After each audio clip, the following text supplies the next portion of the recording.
श्रीकृष्णाय परब्रह्मणे नमः। श्रीमद्भगवद्गीता ध्यानश्लोकाः। नमोऽस्तु ते व्यासविशालबुद्धे पुल्लारविन्दायतपत्रनेत्र येन त्वया भारततैलपूर्णः प्रज्वालितो ज्ञानमयः प्रदीपः प्रपन्नपारिजाताय स्तोत्रवेत्रैकपाणये ज्ञानमुद्राय कृष्णाय गीतामृतदुहे नमः। सर्वोपनिषदो गावो दोक्ता गोपालनन्दनः पार्थो वत्सत्सुधीर्भोक्ता दुक्तं गीतामृतं महत्। वसुदेवसुतं देवं कंसचाणूरमर्दनं देवकी பரமானந்தம் கிருஷ்ணம் வந்தே ஜெகத்குரும். அடுத்தது ஞான விஞ்ஞான யோக சப்தமோத்தியாய. 7வது அத்தியாயத்தை பார்க்க துவங்கலாம். ஸ்ரீ பகவான் உவாச்ச மய்யாசக்தமனः பார்த்த யோகம் யுஞ்சன்மதாஸ்ரயः அசம்சயம் சமக்ரம் மாம் யதா ஞாஸ்யசி தஸ்ருணு. ஸ்ரீ பகவான் உவாச்ச மய்யாசக்தமனः பார்த்த யோகம் யுஞ்சன்மதாஸ்ரயः அசம்சயம் சமக்ரம் மாம் யதா ஞாஸ்யசி தஸ்ருணு. இந்த ஸ்லோகத்தில் பெருமாள் என்ன சொல்கிறாருன்னு கேட்டால், பார்த்த அர்ஜுனனை கூப்பிட்டு மயி என்னிடத்தில் ஆசக்தமானாக என்ன பண்ணார்னா பற்றுள்ள மனத்தினாய் மதாஸ்ரயா என்னையே சார்ந்து யோகம் யோகத்தை யுஜ்ஜன் அபியசித்து அசம்சயம் சந்தேகமின்றி சமக்ரம் முற்றுமாக முழுவதுமாக என்னையே யதா ஞாஸ்யசி அறிவாயோ அதை ஸ்ருணு அதை சொல்லி கொடுக்குறேன் கேட்டுக்கோ அப்படின்னு சொல்கிறார். அதாவது பெருமாளையே முழு முதலாக நினைத்து பெருமாளையே என்ன பண்ணணும், பெருமாள் சொல்லி கொடுக்குற அந்த பெருமாளை அடைய வேண்டும் என்கின்ற அந்த யோகத்தையே அபியசித்து கற்றுக்கொண்டு மேலும் மேலும் அதை வளர்த்து என்னையே அடைவதற்கு என்னை அறிவதற்கு ஒரு விதம் இருக்கு, அதை நான் இப்போ உனக்கு சொல்லி கொடுக்குறேன் கேளு அப்படின்னு இந்த முதல் ஸ்லோகத்தில் சொல்கிறார். ஞான விஞ்ஞான யோகத்தில் இந்த அத்தியாயத்துக்கு ஏன் இப்படி ஒரு பேர் வந்தது அப்படின்னு கேட்டால், பெருமாள் 18 அத்தியாயம் சொல்லி கொடுத்துருக்கார் பகவத்கீதையில். அது கூட அர்ஜுனன் ரொம்ப குழப்பமாக இருக்குது, நான் என் வேலையை செய்ய மாட்டேன், இதெல்லாம் எனக்கு முடியாது, நான் என்னை விட்டாக்க நான் காட்டில் போய் தவம் பண்ணி முடிச்சுன்னு விடுவேன், ஞானமே எனக்கு போகிறோம், கர்மாவை நான் பண்ணுறதுக்கு தயாராக இல்லை அப்படின்ற மாதிரி சொல்லியிருந்தான். அவன் என்ன பண்ணுறான், பெருமாள்கிட்ட கேட்கும் பொழுது பெருமாள் பரவாயில்லையா, நீ ஞானம் உனக்கு வேணுமா, போ காட்டில் போய் நின்று என்ன தவம் பண்ணி ஞானத்தை வளர்த்துக்கோ அப்படின்னு சொல்ல போகிறாருன்னு நினச்சிட்டு இருந்தான். ஆனால் பெருமாள் என்ன சொல்லவே இல்லை, அதெல்லாம் கிடையாது, அவளுக்கு வர்ணாசிரமத்துக்கு தக்கவாறு அவளுடைய கர்மாவை செய்தாதான் அந்த கர்மாவோட அடிப்படையில் தொடர்ந்து கர்மாவில் கூட ஒரு ஈடுபாடு இல்லாமல் செய்துட்டே இருந்தால் அதில் ஒரு ஞானம் கிடைக்கும். அந்த ஞானத்துக்கு அடிப்படையில் அதை மேலும் மேலும் அதுபோல் ஞானத்தை வளர்த்துட்டே இருந்தால் அப்புறம் பக்தி வரும். அதனால் கர்மாவும் ஞானமும் அத்தியாவசியம், அது ரெண்டும் தொடர்ந்து பழக்கப்படுத்திக்கணும் அப்படின்னு சொல்லி கொடுக்குறார். அந்த அடிப்படையில் முதல் 6 அத்தியாயம் கர்மாவை பற்றியும் ஞானங்களை எப்படி பெற்றுக்கொள்ள வேண்டும் அப்படின்றத சொல்கிறதுனால அது கர்மாவை சொல்லக்கூடியதுனால கர்ம ஷட்கம் என்று பெயர்படும். அடுத்தது 7வது அத்தியாயத்திலேருந்து 12வது அத்தியாயம் வரைக்கும் என்ன சொல்கிறார், பக்தி யோகம், பக்தியை எப்படி வளர்த்துக்கணும், எப்படியெல்லாம் பெருமாள்கிட்ட விசுவாசம் இருக்கணும், நமக்கும் பெருமாளுக்கும் எவ்வளோ தூரம் இருக்குது, அதை எப்படியெல்லாம் குறைக்க முடியும், இல்லை குறைக்கிறதுக்கு எதுவும் முயற்சி பண்ணுமா, குறையுமா, இல்லை குறையவே குறையாதா அப்படின்லாம் சந்தேகம் வந்தால் கூட அது இந்த வரப்போகிற 2-3 அத்தியாயத்தில் பெருமாள் அதை பற்றி கிளியராக சொல்லி கொடுக்குறார், தெளிவாக ஆக்கி தரார்.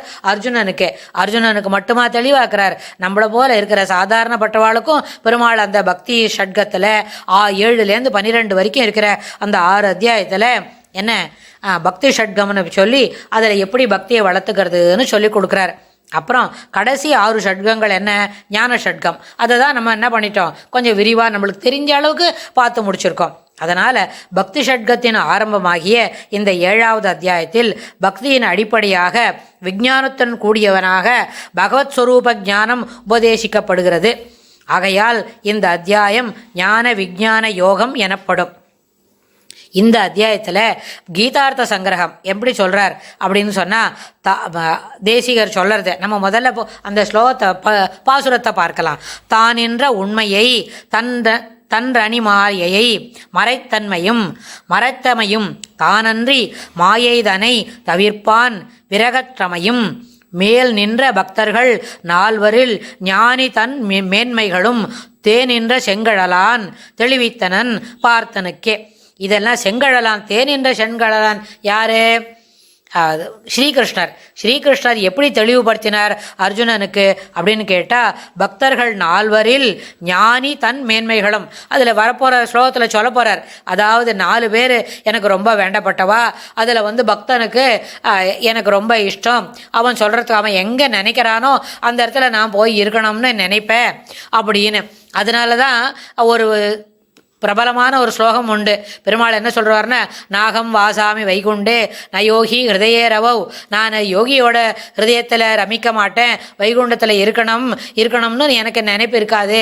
எப்படி இருக்கும்னு கேட்டால், எத்தனை காயந்தி மத்பக்தாக எத்தனை காயந்தி, என்னுடைய பக்தர்கள் எங்கே என்னுடைய நாமங்களை சொல்லி இரவு பகல் பாராமல் எந்த நேரமும் ஜபித்து கொண்டிருக்கிறார்களோ, பஜனம் செய்து கொண்டிருக்கிறார்களோ, அங்கே நான் என்னத தத்திர திஷ்டாமி நாரதர்கிட்ட சொல்கிறார், நான் அந்த இடத்துல பக்தியமாக என்ன பண்ணுவேன், அங்கே போய் இருந்து பண்ணேன், அந்த இடம் எனக்கு ரொம்ப பிடிக்குமே அப்படின்னு சொல்கிறார். அதுக்கு என்ன அடிப்படை? இதுதான் காரணம். அந்த 4 வரில் மேல் நின்ற பக்தர்கள் 4 வரில் என்ன பண்ண, ஞானிதன் மேன்மைகளும், ஞானியோட மேன்மைக்கு ஏற்ப அங்கே நான் இருப்பேன் அப்படின்னு சொல்லி பெருமாள் அர்ஜுனனுக்கு தன்னுடைய சிறப்பை சொல்லி கொடுக்குறார்.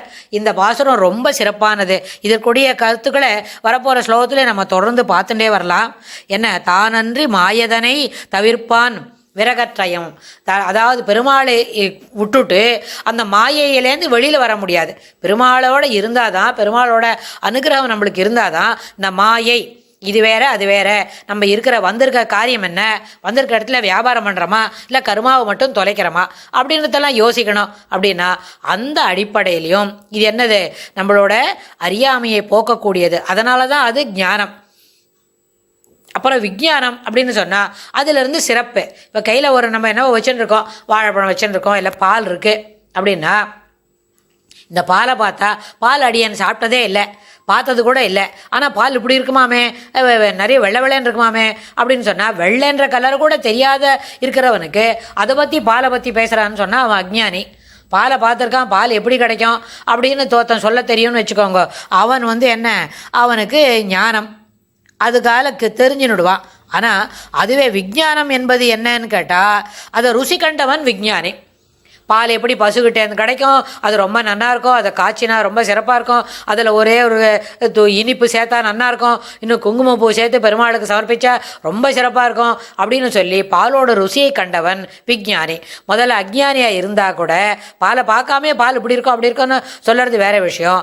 பால் எப்படி இருக்கும்னு பார்த்துருக்கிறவன் ஒரு விதம், ஆனால் பாலை பார்த்துட்டு அதனோட ருசியை தெரிஞ்சவன் விஞ்ஞானி. அதுபோல் பெருமாளை பற்றின அறிவை சிறப்பாக வளர்த்து கொள்ள வேண்டும். நமக்கும் பெருமாளுக்கும் சர்வாந்தரியாமியாக இருக்கிற ஸ்ரீமன் நாராயணன் எதிர நிற்கிற தேர்தட்டில் உட்காண்டிருக்காரு ஸ்ரீகிருஷ்ணர், அவருக்கும் இடையே உள்ள தொலைவை குறைப்பதற்கு முயற்சி செய்ய வேண்டும். ஆனால் அப்படி குறைப்பதற்கும் என்ன வேண்டும், பெருமாளோட அனுகிரகம் பரிபூர்ணமாக வேண்டும் சொல்லி இந்த முதல் ஸ்லோகத்தை நம்ம நிறுத்தலாம்.